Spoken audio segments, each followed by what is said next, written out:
Watching Kyle's unboxing videos again? Yeah, he always finds the coolest...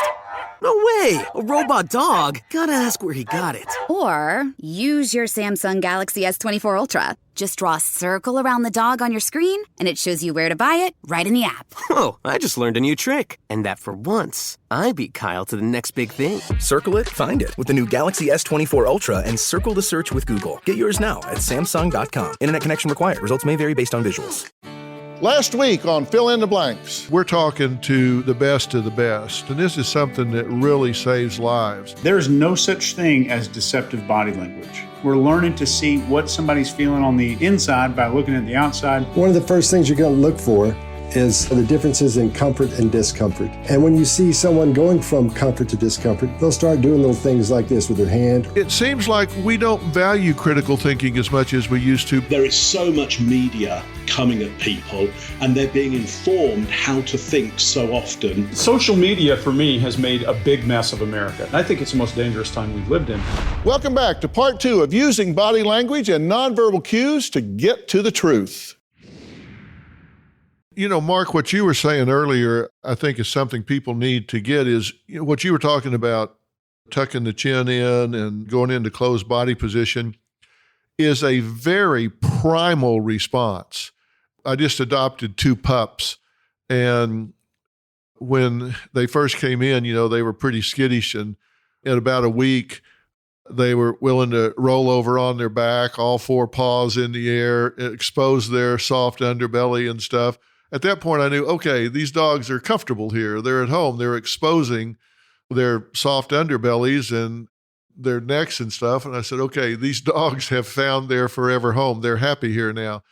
And people don't understand, your body is going to respond. You can't control all the physiological responses. Something's going to give you away if you're feeling threatened, and you can't monitor all those things at one time. It's just impossible. And I thought those were such great examples you gave. So when people think, you know, I can study all this up and then I can be a good liar. Well, you might be a better liar, but nobody can control everything all the time, right? Well, you know, I've been studying this instinctual response for a long, long time.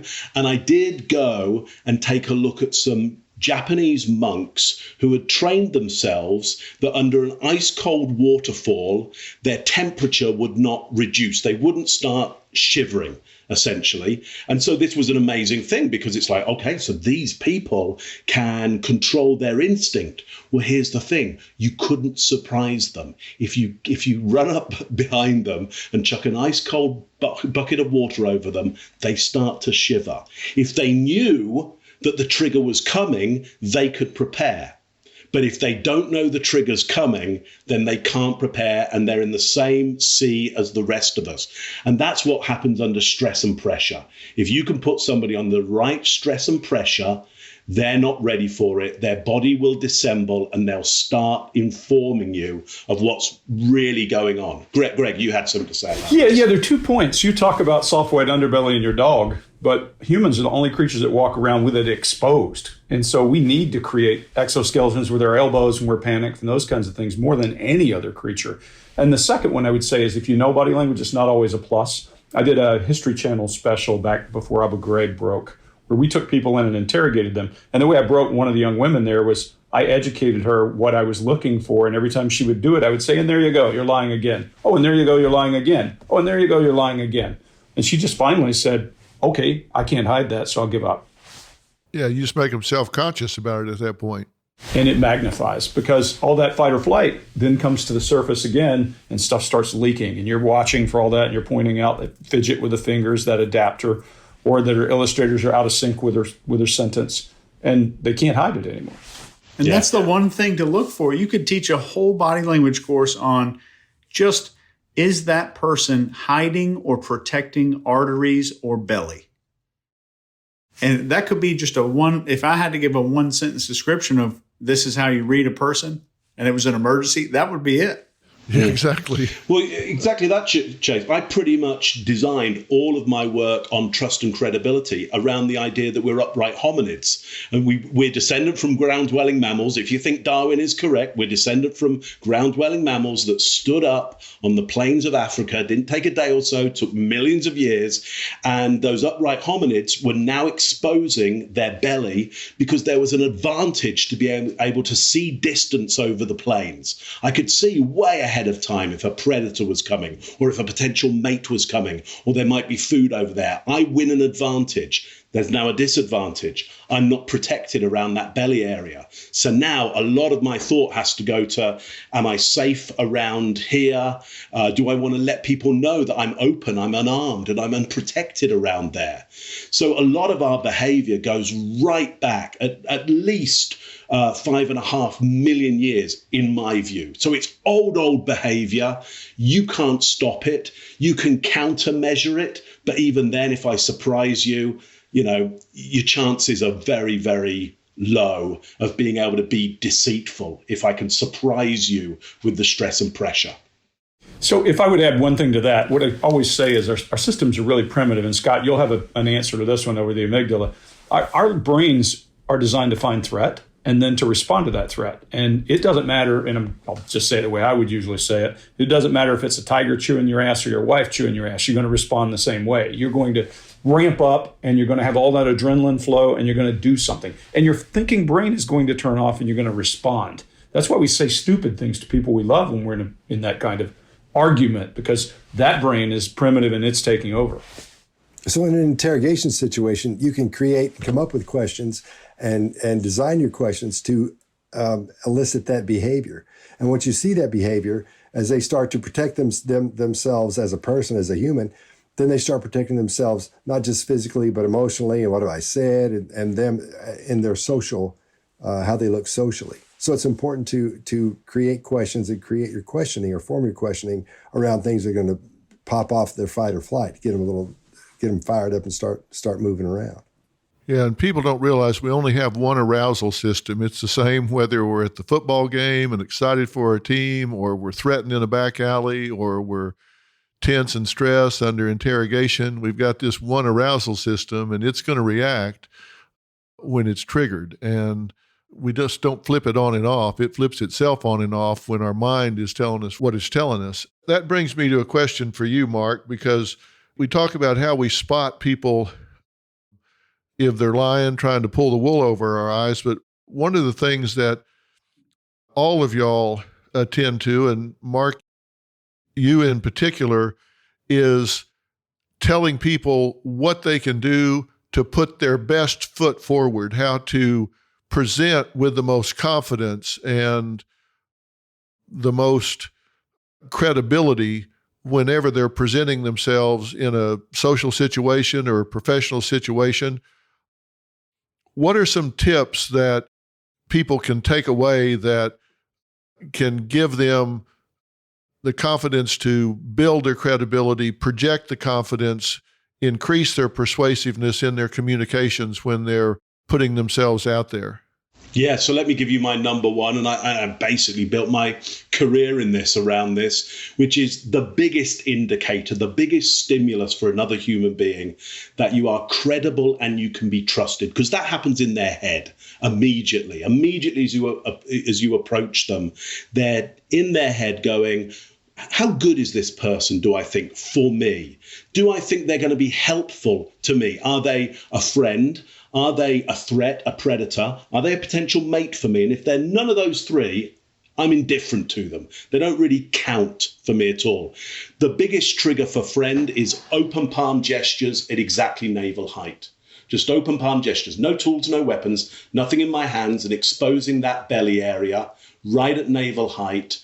It even changes your tone of voice. You'll notice when I place my hands here, the tone of voice changes. You'll notice if I bring my hands up to chest height, which actually instantly pushes your heart rate and your breathing rate up, just because of the way the body's built, the heart has to go harder to push the blood against gravity.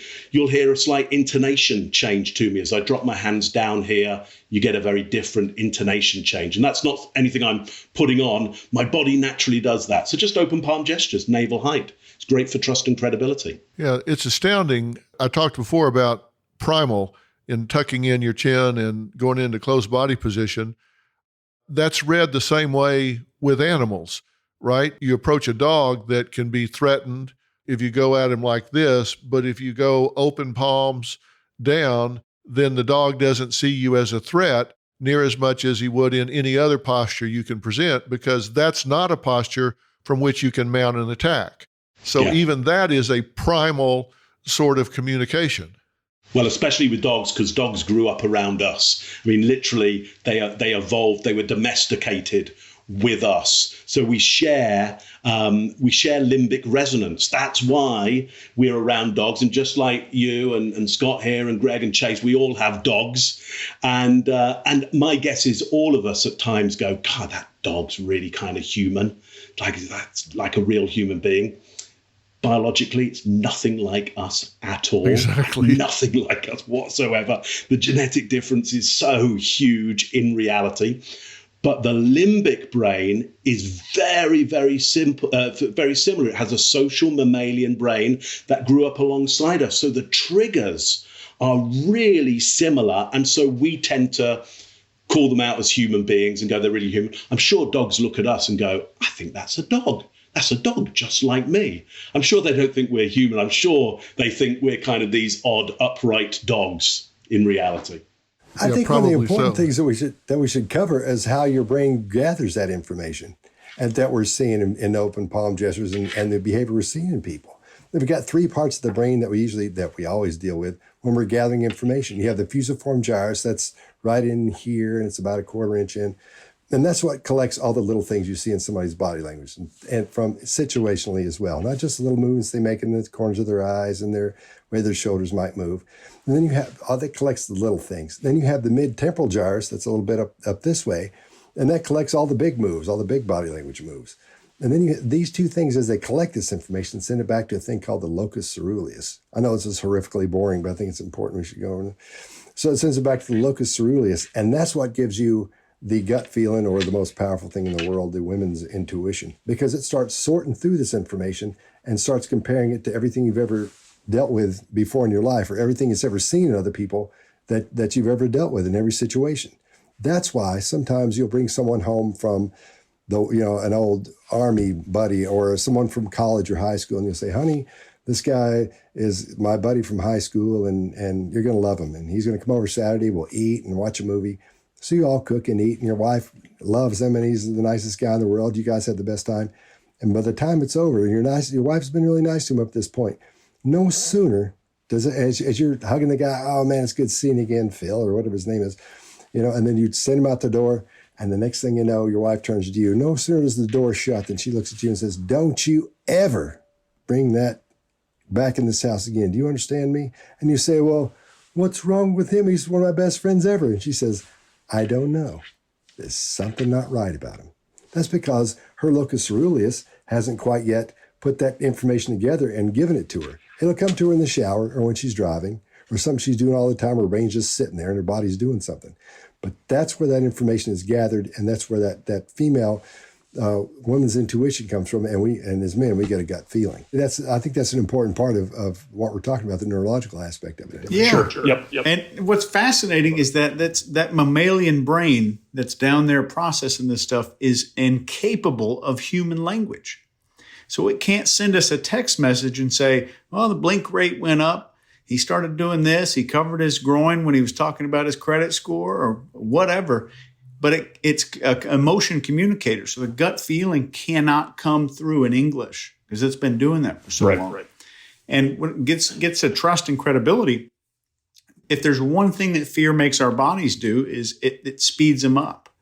If you look how fast a Chihuahua moves when there's a sound in the house versus how fast a Rottweiler moves in response, the more scared animal moves quicker. So even if we're with somebody and we're start moving quicker, we're blinking faster, our hands are moving faster, that's sending that subconscious signal, just exactly what Scott was talking about, that maybe we shouldn't be trusted, that maybe I'm a little bit less trustworthy. So if anyone's trying to build trust or credibility, this truth pain thing is absolutely fantastic. And I would do the exercise of never move faster than if you were standing in a swimming pool, and make that your go-to if you're in sales or speaking to somebody. Talk more about that. Talk more about what you mean. So since we're already broadcasting these signals out, if speed tells our subconscious that there's a fearful animal there that may not be truthful or may not be communicating truthfully because it's scared, the slower we move, the more fluid and natural our body moves. So there's no jerky, rapid movements. We're not sending those signals to that animal part of our brain that's processing all of that information to determine, should I trust this person or not? I'm Katie Maloney, I'm 37, a divorcee, and I'm out here falling in love every day with myself. And I'm Dana Cathan, 33, former needy mess, and delusional Leo, but I've never been happier. Never been happier. You know that. Good. The foundation of this podcast is for people who want to live their life unapologetically. It's a safe space for anyone who's going through a transition in their life or just dealing with the regular bullshit. It's a religion. We're not saying that we're looking to start a coven, but that might be why we started this podcast. But we're not saying that. Join our cult. Community. The coven. Religion. Okay, let's just stick with community. Listen to the podcast. Listen to the podcast. I think we're all products of our learning history, so I think we get into certain patterns. And, I've always said everybody has a way of being in the world. Some people come into a room like a house afire. They just got to kind of be the center of attention like a whirlwind. And other people come in like a cool breeze that just kind of go along the wall. And everybody has a way of being in the world. And maybe it varies from situation to situation, but it's certainly within a range for that person. And I had an alcoholic father growing up, and very early on, you get to be self-reliant because you just learn you have to depend on yourself, because you don't know whether he's going to be there or not, and if he's going to be sober or drunk. So you just learn, I got to count on myself. And so I think at a very early age, and then I passed this on to my two boys, that it was very important to be situationally aware. I can remember talking to them about, even when you come into a restaurant, even to this day, one of the first things I do is I come in, I sit down, try to find a gunfighter's chair where my back's against the wall, and then I scan the room and try to find the craziest sumbitch in there.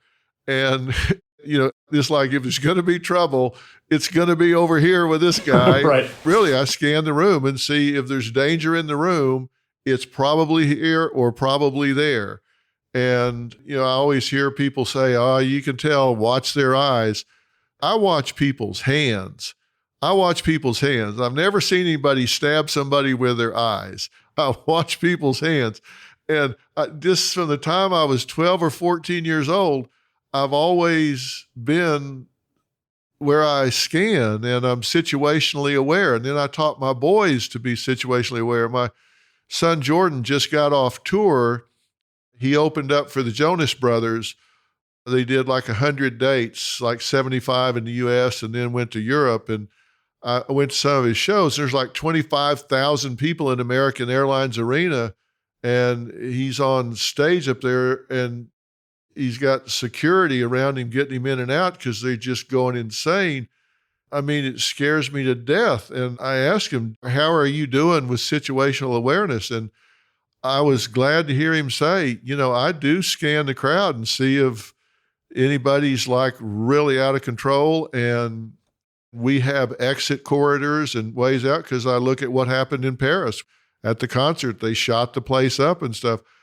That's why I say you guys have never been more relevant than you are today. I think the world is, to a degree, very unstable right now, and people should be situationally aware and scan their environment when they're in a crowd, which we're not in much right now because of the pandemic. But I think these things that we're talking about have relevance at many different levels right now. And I just think people need to be tuned into these kind of things. I agree. That's like when I train entertainers, that's one of the things that I train them what to look for. when there's someone's walking up to them? Are they nervous because this person is famous? Are they nervous because they're getting ready to do something? What is the nervousness you're seeing? There's several different kinds you'll get a look at. Are they, if I'm talking to some special ops guys, we're talking about them being at an outpost somewhere, or being at somewhere, is the person walking up to you the same thing? Are they nervous because they've never met an American? Are they nervous because they are going to run up and touch you and run off, because that's a game that some of them play, that to touch an American and get away with it? Or are they going to walk up and they've got 3 pounds of C4 on them? They're going to blow everybody up. What type of nervousness are you seeing? So I agree with you. That's valid, especially these days in public. Well, I think your instinct to look for hands and look for sudden jerky movement is the most powerful of all those things. Shoulders and hands are how people do injury. And if you go into hostage rescue situations, if you're ever in this situation, they put your hands on your head and a gun in your face and walk you out the door. They're not worried about anything else but those hands. And if a person's going to lift their foot, they have to move a shoulder. If they're going to use their hand, they have to move a shoulder. Pay attention to the person. Like you said, their eyes, people shift their eyes in their head. The whole eye movement thing, while I think that NLP got it wrong, they were headed down a good path. People, when they're recalling information, move their eyes around their head. That's not shifty or dangerous. It's just people thinking. And there are times when you need to be careful with that. Like if a person's making eye contact with the door and then back to a spot, yeah, you should be careful. But I think situational awareness teaches you that sometimes what you think is abnormal is just a tick. And you see it all the time on your show. But I think when you're in crowds, I mean, when we get back to being in crowds, what you want to be looking out for is patterns that don't fit in with the bigger pattern that's there. When people are in crowds, they have limbic resonance, they move as one, you get a sea of people moving in a certain way, and your brain is able to see the patterns that don't fit in. Now, if there's a pattern that doesn't fit in, does that mean that somebody is bad? Or no, they could be ill. They could be in need of help. But certainly the brain is able to go, well, this is notable that individual or that small group over there are not moving in the same rhythm, the same cadence, the same volume of space as those others. There might be something of interest happening there. And so you start your critical thinking process. Or if you are in a place where you don't have much agency, you've not got a lot of power, you're maybe at risk, you get out. Just leave. You're looking for both ends of the bell curve. Yes. For crowds. Abnormal. Either way. Yeah. And look, if it's a false positive, no problem. Right. Yeah. But if you miss it, then you're in serious trouble. I would rather have a false positive than miss something that I should have seen. And you get one chance. You get one chance for that mistake. You've got to watch out with individuals, however, and maybe some groups, that they don't call you on that problem of the false positive. If I'm an individual and you're suspicious of me, and I say things like, yeah, but come on, be nice, be kind to me. Just like, you're taking it a bit too far. I'm fine. Be nice. Be kind. I'm trying to put social pressure on you right now to stop your instinct. Your instinct is saying, get out of this situation with Mark. There's something odd here.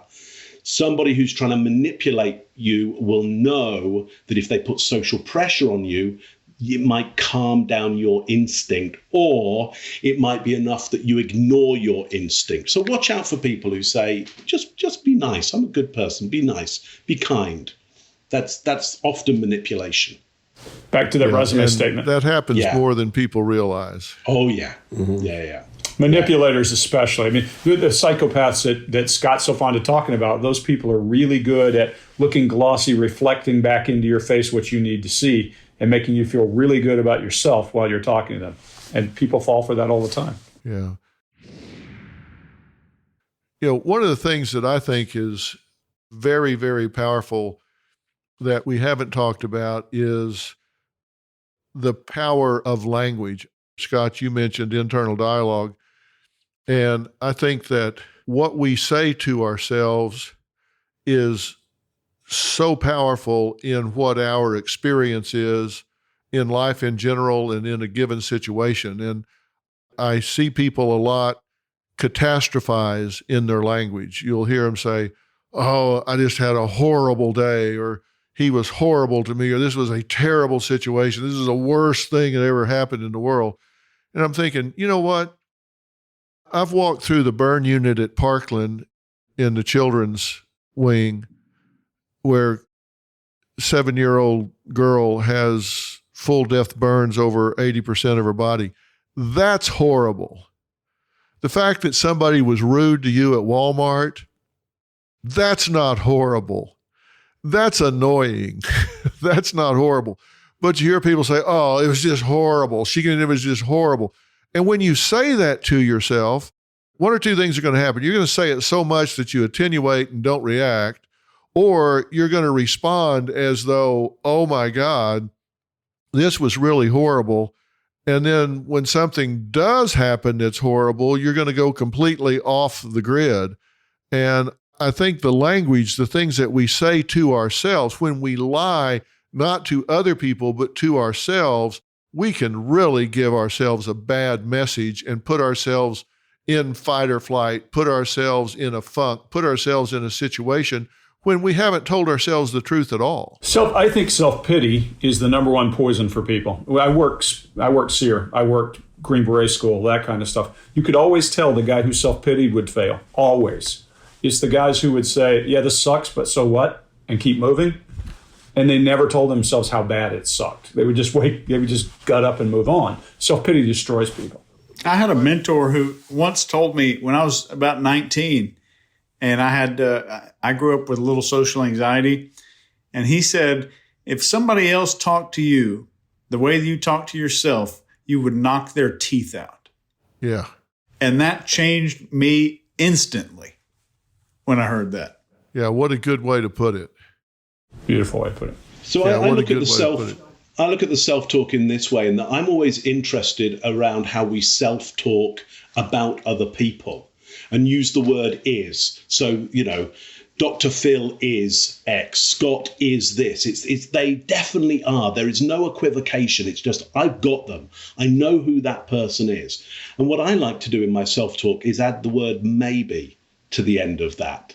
So, that person I see over there is maybe, and that causes, again, this initiation of critical thinking, where I go, let me investigate now what for me seemed certain about my assumption about this person.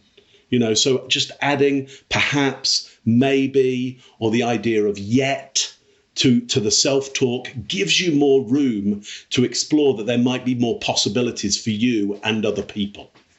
Well, here's a question that I think would put a button on this for people. And I'm interested in how you guys see this. And that is, we have terms that are thrown around to the point of losing their meaning. Self-esteem, self-image, self-concept. And when we talk about people that communicate non-verbally and verbally about who they really are and how truthful and credible and all they are, I'm really curious how you guys think they come to believe themselves who they really are, how they form their self-concept, how they form their self-image, how people come to believe what they believe about themselves, how they form that self-concept, that self-image. What do you think that process is? I think it comes from the biblical, as a man thinketh, so is he. And I think when people get those ideas in their head be it from their parents or from socially about what kind of person they are, they'll start repeating those things. And I think when you hear something and you repeat enough to yourself, I'm this kind of person or I'm that person, then you become that person, I would think. In my life, I've been a couple of different things. I've been a record producer, and I'm a trainer and a body language expert, all those at the same times. But I would be telling myself, as a man thinketh, so is he. I would be thinking about me being those things. And I think, and overall, people believe those things they're told. Like Chase was talking about earlier. Once you start believing those things, you start telling yourself that. It was going back to the discussion we had earlier. And once you do that, you start building that person that you project out to everyone else. And I think a lot of that is where do I look for evidence of who I am? What are my sources of evidence? And I get those things based on how I grew up, how my parents molded me. And if I had abusive parents, I needed to look for negative evidence to keep myself safe. And I'm growing up looking to define me based on that kind of evidence. So it's an evidence search. And the second part is no matter who it is, they're on a hero's journey. All of us, we're the hero of our story. I don't remember the guy's name, Scott. Kafka. So where am I in my hero's journey? And so now I've got to pick villains. I have to pick the people that I'm friends with. So what is the evidence that I have got here? And then once you've got that pattern, that habitual pattern of searching for evidence from one place, if I'm just going to sort if I'm an author and I go to Amazon and I sort by lowest ranking review first, and that's how I find evidence, that's my self-concept. Greg? Yeah, for me, it's even a little more mechanical. So we talked earlier about social media and that kind of thing. I use this saying all the time with people whose parents tell them that they're beautiful and smart and pretty and all that kind of stuff. I always say you've been pounded so full of sunshine you think you're a flashlight. And that's just the way people are. Their brains get to a point they expect to be treated that way. Then they go into social media. And this is the whole Maslow thing. And if you think of Maslow very simply, you set an alpha, you set a person who is at the top. I don't mean the self-actualization piece now. I mean within any social group. And everybody tries to emulate him. It's the reason basic training turns people like me into a soldier. It's the reason you set an alpha and then people try to live up to that. If you move into an organization where you're the alpha or the superior and everybody around you worships you, then quickly you get into that kind of space where you can make yourself anything that you want to be. You can look at cloistered environments with people like Jim Jones. That's exactly how that kind of thing happened. You can look at places like Charles Manson. As long as everybody's giving you the inputs that you want and you don't want outside input, you can get a really skewed vision of who you really are. And I think that's the social media magic today. So for me, the skewed vision is the important thing because we're getting our self-perception through a fairground mirror, a fun mirror, essentially. And part of that mirror is internal and part of it is a real thing outside. And I think we have to keep checking that fairground mirror. Is it a really fat mirror or is it a really skinny mirror? Like, what is the distortion that's going on? And for me, again, the way to check it is always go, well, what if? What if that mirror were accurate? I'm not saying it is accurate, but what if that feedback that person's giving me right now, what if that is accurate? What would I want to do about that? And that's always you just checking in. What if that voice in my head, that self-criticism, what if it's accurate? What if it's accurate? What would I want to do about that? It's, again, just trying to spend some time applying critical thinking, not only to how you're talking about yourself, but how the rest of the world seems to be talking about you. Because I guarantee it's all a distortion. It's all a fairground mirror, but some of it could be useful. And so what if it were useful? What would you want to do about that? And maybe you ask the question, what if this were a lie? What would I want to do if this piece of information coming to me is a lie? Check it out, think about it, and then decide what you want to do with that vision of yourself. That's the way I'd think about it. And where's the payoff that the person's getting from that? I think to wrap that would be, again, to bring up Kafka, would be every man is necessarily the hero of his own story. That's necessarily the hero. So he must be the hero of his own story. So his self, looking at himself, he's got to be the guy in charge, or she's got to be the woman in charge. So it's necessarily the hero of his own story. Yeah, I think you're right. I think everybody's got a star in their own life. That's for sure. If they don't, who is, right? Well, what do you think, Dr. Phil? Well, I have a little bit different take. It ends up in the same place. And this is why I tell parents not to be so indulgent with their children. It's the way I think I've formed my self-image, and I think it's the same way that I form opinions about other people. If I've got somebody that works in the office that shows up every day, 10 minutes early, turns the lights on, has the coffee going, has everything organized, hasn't missed a day in 15 years, then I attribute to that person, based on my observations, those traits. that this person is reliable, dependable, organized, buttoned up, I make those attributions based on my observations of that person's conduct and behavior. And I think I make my own self-attributions the same way. I watch what I do, and based on what I master in my environment or fail to, I make attributions to myself based on those observations. Like I can't add 2 and 2 and get 5 every time. So I have attributed to myself that I am not good at math. Unless you put a dollar sign in front of it, and then all of a sudden those numbers get real clear. But I'm not good at math, which is why I'm in a talking profession, I guess. I listen to myself, but yet I can read as fast as you can turn the page and comprehend and retain really well. So I've attributed that to myself. I've been in situations where I've seen myself work the problem and get through it. So I attribute to myself, I can stay hooked up to something and generally work it out and come up with a solution. So I think we all have a personal truth. That's what we believe about ourselves when nobody else is looking and nobody else is listening. And I think that's critically important because I think we generate the results in life we believe we deserve. And I had a damaged personal truth when I was growing up because we were really poor and I had a dysfunctional family and I felt like a second-class citizen, and I had to repair that in order to not generate results that would be second class.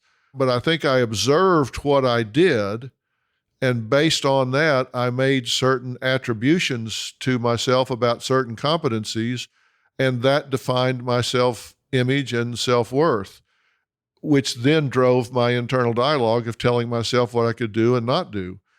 And so I think if you indulge a child and you don't let them master their universe and watch themselves overcome that, you know, the kid that walks into school the first day of kindergarten or first grade by themselves, opens the door, goes in there, does it, and comes back out and gets in the car, I think observes themselves doing something that the kid whose mother carries them in, sets them down in the chair, I think that child is cheated out of walking into that giant-looking building and saying, hey, I did that. There was a little 5-year-old girl that lived next door to us. My mother, she was talking to her one day, and she came over and said, so how are you today? And she said, I can zip, button, and tie. And my mother just died laughing. That little girl could zip, button, and tie, and she had observed herself doing that. She could do it. She attributed it to herself. That was part of her image, and I've never forgotten that. She observed herself doing that. I think that's how, at least in my symbol system, I think that's how I formed my self-image. But do you think we short-circuit that with this whole social media where we get told we're smart, we're brilliant, we're this, we're that, without having to actually deliver any product? Well, and it's also the flip side because you've got haters on there. For sure. So if you believe the haters who say, why don't you shut up, you bald-headed hillbilly? If I listened to them, then I wouldn't get up in the morning and leave the house. I saw one the other day that said, I would rather have Dr. Pepper operate on my than take advice from Dr. Phil. I wrote that one was pretty good. I would like to see that operation. We get our own hate mail. We all have titles from our audience. Here's the good thing about our hate mail. Here's what I found out about these guys I didn't know. I found out Greg is a devil worshiper. Obviously, I'm a Chase Nazi. is I'm a Nazi. Oh, you're the Nazi. Okay. Yeah. Mark's the devil worshiper. Chase, what were you?